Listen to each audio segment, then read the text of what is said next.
आपल्या हक्काचं रोखठोक भूमिका मांडणारं आपलं न्यूज चॅनल नांदणी सुपरफास्ट न्यूज.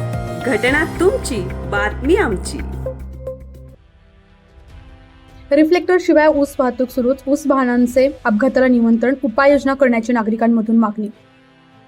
कटोळ तालुक्यातून जात असलेल्या विटा महाबळेश्वर राज्य मार्गावरून ऊसाची वाहतूक करणारी वाहनं रिफ्लेक्टर व्यतिरिक्त धावत असल्यानं अनेक अपघातांना निमंत्रण देत आहेत. तरी प्रशासनानं याबाबत गांभीर्यानं लक्ष देऊन ऊस वाहतूक वाहनांना रिफ्लेक्टर बसवण्याबाबत कार्यवाही करण्याची गरज आहे. दरवर्षी गाळप ऊस हंगाम सुरू होताच उपप्रादेशिक विभाग व पोलीस प्रशासनाकडून ऊसाच्या वाहनांना रिफ्लेक्टर लावले जातात. परंतु यावर्षी तशी कोणतीही मोहीम प्रशासनाकडून राबवण्यात आलेली नाही. रात्रीच्या वेळी कारखान्याच्या दिशेनं वाहतूक करणारी रिफ्लेक्टर नसणारी वाहने अपघातांना निमंत्रण देत आहेत. बहुतांश ऊसाची वाहतूक करणाऱ्या ट्रकला रिफ्लेक्टर लावलेले असते, परंतु ऊस वाहतूक करणाऱ्या ट्रॅक्टर्सला सुरक्षेच्या दृष्टीनं काळजी घेतली जात नाही. ट्रॅक्टरमधील गाण्यांचा आवाज जोरात असल्यामुळे मागील वाहनांना हे ट्रॅक्टर चालक साईड देत नाहीत. त्यामुळे गतवर्षी अनेकांना अपघातात आपले प्राण गमवावे लागत आहेत.